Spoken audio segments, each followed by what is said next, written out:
Hello and welcome to the recap for week two. The focus of Monday's session was to go back over the Unit 1 evidence. We were going to prepare our sewing machines and make some stitch samples.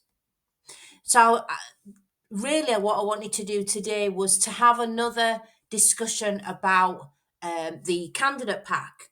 And as a quick reminder, the candidate pack serves as your student handbook, and it kind of sets out the information that we need to collect or the evidence that we need to collect to show the awarding body that we have completed the Unit 1. So what I've done is to make this a little bit easier because I know it can be quite complicated. I've made some extra resources. So if we start to break down these resources from the five goals that we need to show the awarding body, like I said, that you've completed Unit 1. And what we're going to do is we're going to focus on two goals today. So the first goal that we're going to look at, or as it's written in the candidate pack, they call it a learning outcome. We're going to call it a goal because these are the five goals that we need to achieve, like I say, to show the awarding body that you have completed that section of the course for Unit 1. So the first goal we're going to look at is exploring a range of tools and equipment to support those craft ideas.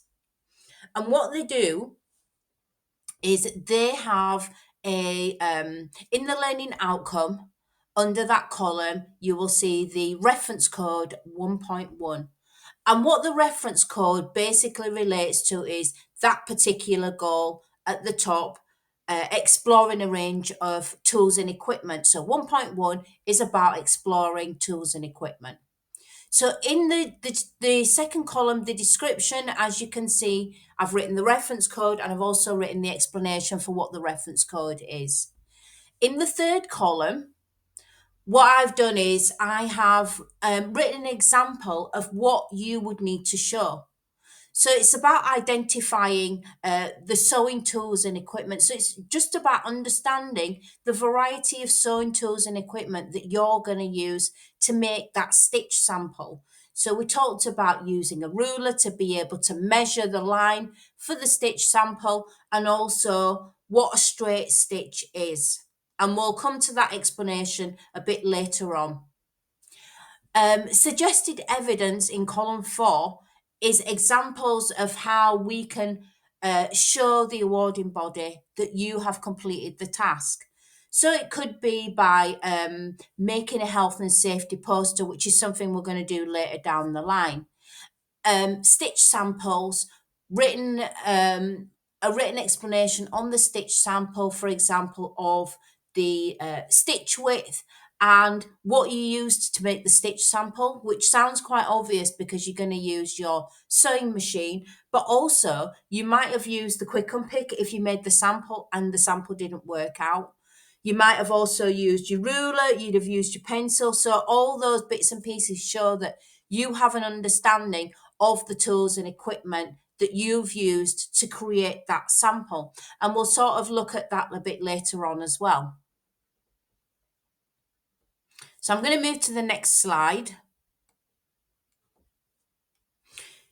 So when you've made your sample, you were given a sketchbook, and the idea is that you, in the sketchbook, all the samples and the techniques that you will have learned over the last 3 weeks, that you will put them in the sketchbook, and you will present them in a way that is pleasing to the person who is reading the story that you're telling. So throughout this sketchbook, you're going to tell a story, and it's a story of your learning over the last 24 weeks. This being the third week, for example. And if we look at this sample from a previous learner's sketchbook, this was a learner who was on a textile class, and she completed this page when she was on the class in Falmouth. And what she's done is she's taken one of the techniques that she learned.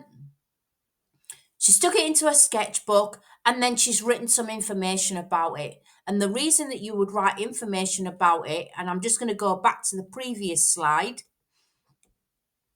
is to be able to show, is to be able to show that you have completed the one of the goals, which is 1.1, and that you have been able to show this goal in the sample sketchbook page. And she's also written in there how she's completed the sample and some of the tools that she's used. So in the top right hand corner, it shows that she's used a dry bristle brush to complete that sample. So I'm just going to go to this particular slide because we're sort of going to discuss, I'm afraid, I apologise that we're doing a little bit of back and forth, but it's easier to do it this way to be able to sort of illustrate what the information, and so that it's understandable of why we're doing it this way with the sketchbook and with the goals, these 5 goals or 5 learning outcomes that we need to show. So one of the most important goals that we have to prove is 1.5, and it's about being able to prove that we can work safely with the tools and equipment for ourselves and also for others. And if we think about the 1974 Health and Safety Act, 1.5 actually relates to that act. So it is a rule of law that when we're in an environment, being in a public space, that we can work safely for ourselves and also in the environment we think that we're working around others. So when we think, for example, that we're not having drinks on the table, and that's electrical safety, that we have the correct equipment on, the correct PPE on, we'll call it, and that will be full close shoes, that if we've got long hair, we've got it tied back. If we've got really long sleeves, that we've got those sleeves protected. We might be using toxic paints. We might be using the sewing machine, so we want our hair tied back, no jewelry on, because of the risk that the jewelry can get in the way of when we're sewing. We're using needles, sharp needles, threads, scissors, etc. So like I say, 1974 Act or 1.5 relates to us being safe in that environment. And we have to show evidence of how we're being safe, because the awarding body are not in the classroom with us. I'm your tutor and I'm in the classroom with you, but the course will also be verified by other bodies, by other colleagues. So we have an internal verifier who comes from a different site, and she will come and look at all the different, she'll look at all the sketchbooks on this course, but on the other courses that are from the adult education that are in the other centres, and they all get compared, and we all have to be working the same way. We also have an external verifier who comes from Manchester, and she will come and externally verify all the work from all of the centres. She compares that to centres around the country to make sure that we are all following the same rules. So I'm going to flip forward back to our sketchbook page. So if we look at this sketchbook page, for example, this is a slightly different layout to the previous page. And what this learner has done is they have cut out 4 of their technical samples, and they have written information on each sample to show what brush they've made. She's also put arrows to show the brush. She's put that he or she rather has put that the calico sample was soaked in tea, so that you can understand the technique that they were looking at, that form of dyeing technique. They've also, on the right hand side, they've made some stitch samples, and that refers to to the interest that they were researching. I'm going to flip back to one of the previous slides. So if we go back to this previous slide, 1.5, when we talk about the Health and Safety Act, or 1.5, working safely, we have to show examples of how we've worked safely. And one of those examples is a learner reflection on safe practices. And I'm going to go forward now. So the learning reflection on safe practices is you writing a small health and safety statement on things that you have done to show that you have worked safely in that environment. And what they ask you to do is they ask you to, excuse me, to add a red box around the health and safety practice note that you have made on the page so that it stands out. Health and safety being a warning, and that's why we do it in red.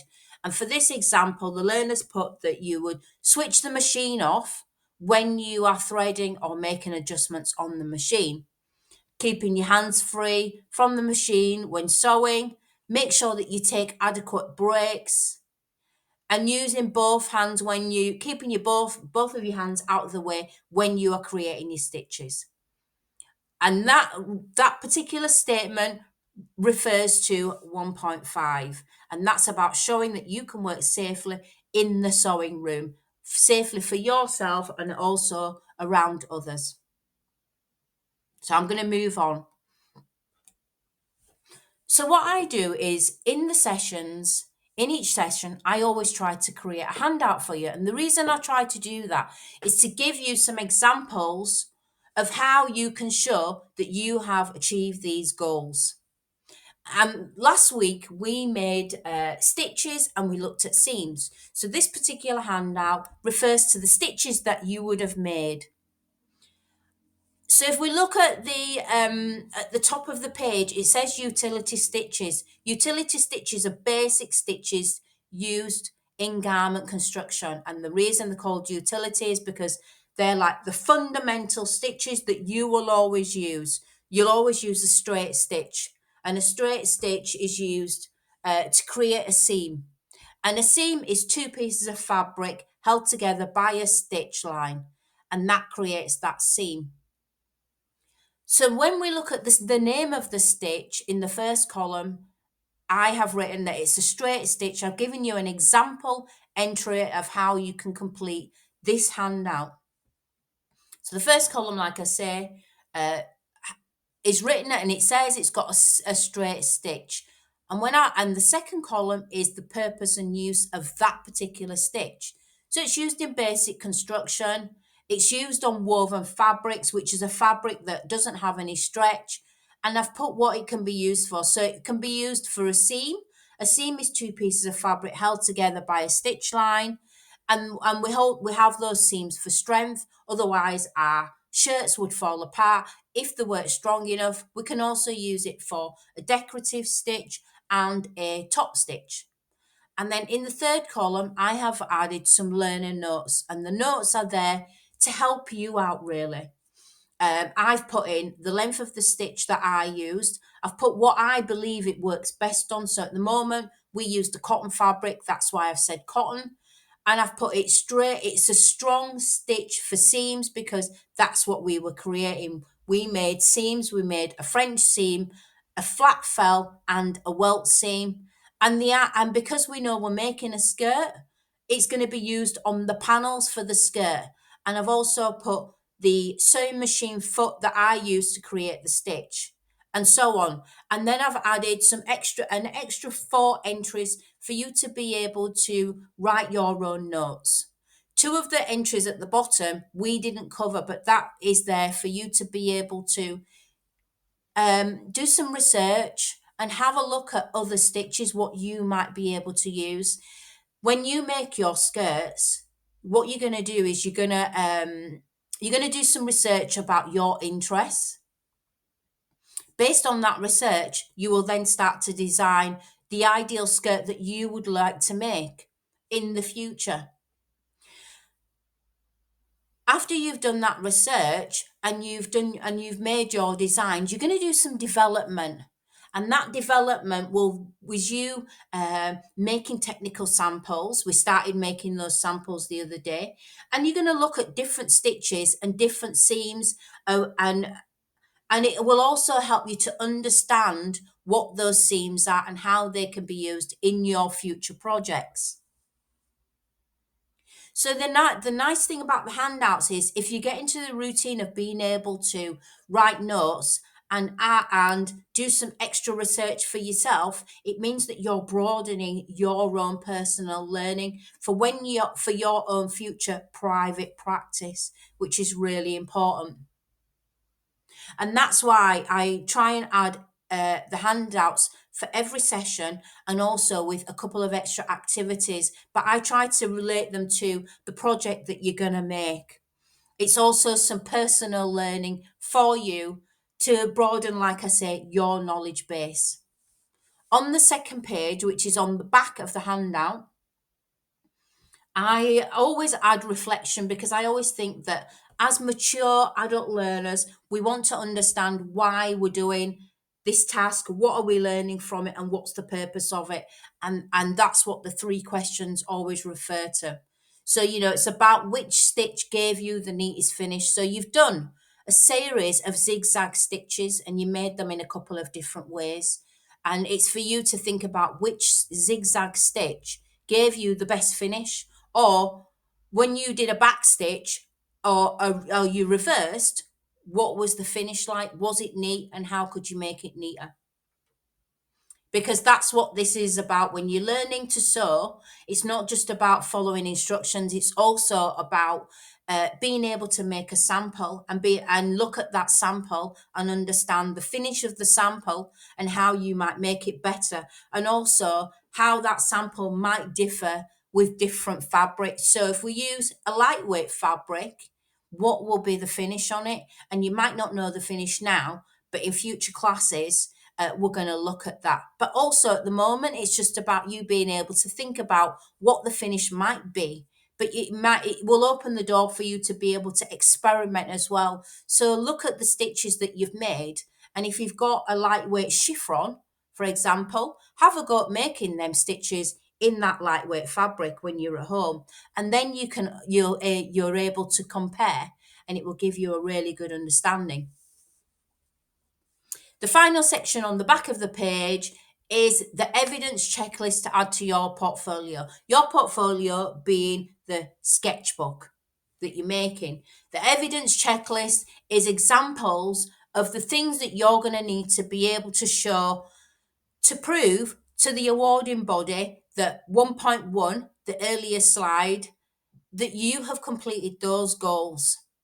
To be able to say that that section of Unit 1, 1.1, exploring those range of tools and equipment, that you have completed that.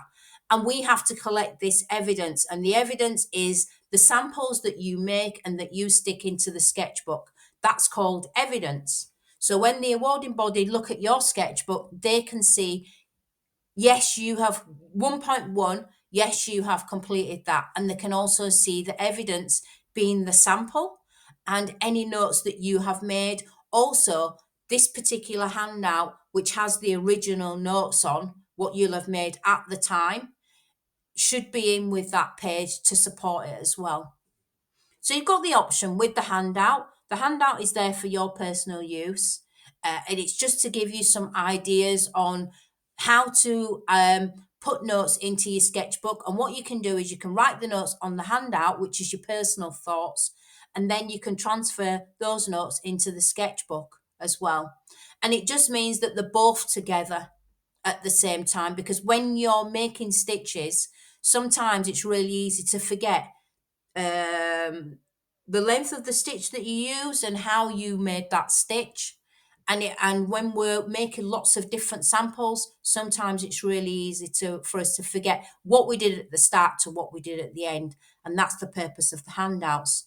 There is also a reminder on there, a health and safety reminder, and I've labeled it 1.5, and I've given you an example of the working practice that relates to 1.5. And that has to go into your sketchbook with a red, drawn in red, to highlight the fact that it is a health and safety reminder. So we're going to move on. The latter part of the lesson, we performed a task. We started by making a stitch sample sheet. And here's an example of my stitch sheet. from one of my new sewing machines that I got, and it enabled me to be able to experiment with some of the stitches. And what I also did, which you can't actually see on this sheet, but I was able to write down the length of the stitch, and you can also write how you perform the stitch, because all sewing machines are slightly different. And that sample would go into your sketchbook along with the rest of the technical samples. So if we move on to next week's plan, we're going to make a colour wheel, and we're going to experiment with colour, because colour is so important and it's an integral part of our life. And also when we plan and when we make technical samples. And if we think about companies like sea salt, they will use certain colours or colour combinations to create patterns, and the patterns then get printed and then they're made into garments. So that's the purpose of next week's session. And what we're going to do is we're going to make a colour book, we're going to make a colour wheel, and we're going to make some colour story mood boards. So thank you for listening to the recap, and I'll see you on Monday. As always, don't forget, if you've got any questions, please send me a message on Moodle. And I'll get back to you within, say, 24 hours. If I don't get back to you straight away, you might just have to bear with me, because I've got other classes that I'm teaching, and I've got a day job as well. So sometimes I can be a little bit slow, but I will always do my best. In the meantime, bye for now.